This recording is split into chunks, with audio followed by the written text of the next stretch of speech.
This is your technical update from the LMAX Exchange Research and Analytics Desk for Wednesday, May 6, 2015. Euro dollar. So after breaking above a neckline of a double bottom the other week, the market is on pace to now extend the recovery up towards the measured move objective of this double bottom, which coincides with the February peak at 115.35. If the market can take out the recent high at 12.90, this would open the door for a fresh upside extension towards that 15.35 measured move double bottom objective. At the same time, the broader downtrend in the euro remains firmly intact, and if we do see any strength up towards the 115.35 area, the market will then look to put in a lower top ahead of a bearish resumption of the more meaningful downtrend. Really, at this point, only back below recent lows that we saw, which come in around 110.65, would compromise or take the pressure off the immediate top side. Sterling dollar.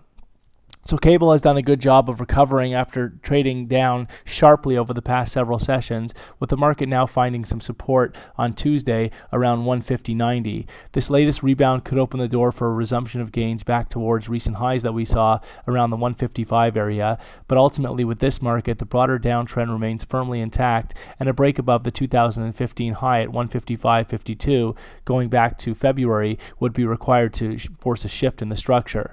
At the same time, if we do break back below the recent low that we saw around 150.90, this would put pressure back on the downside towards next key internal support, which comes in at 49.50, which represents the low that we saw back on the 23rd of January. Dollar yen. So not much to talk about with dollar yen, with the market still confined to a multi-month consolidation roughly between 118 and 122. Although if we look at the consolidation in recent weeks, it's more confined to the 119 to 120.50 area. Any rallies over the past several weeks have been very well capped above 120, while any dips have been very well supported on dips below 119. At this point, a bearish reversal day on Tuesday could set the stage for more weakness in Wednesday trade, although again, this market is locked within a tight consolidation, and it's probably better to wait for this consolidation to be broken for any clear directional bias. Euro Swiss. So despite some pullbacks over in recent sessions in Euro Swiss off those recent highs that we saw above 105, the market is still in a recovery off the 102.35 low and is expected to put in a higher low ahead of the next major upside extension beyond 105.25 and back towards that recent recovery high that we saw in February at 108.15. At this point, only back below 102.35 would compromise the recovery outlook for Euro Swiss. Aussie dollar. So Aussie remains very well bid in recent sessions, although we have to take this within the context of the broader underlying downtrend in this market. There is some very solid support turn resistance just over 80, and the market would need to take out the 80.75 high that we saw the other week on the 29th of April to take the immediate pressure off the downside. At this point then, any rally should be very well capped into the 80 area again in favor of a bearish resumption back towards those critical lows, those multi-year lows that we saw earlier this year at 75.60.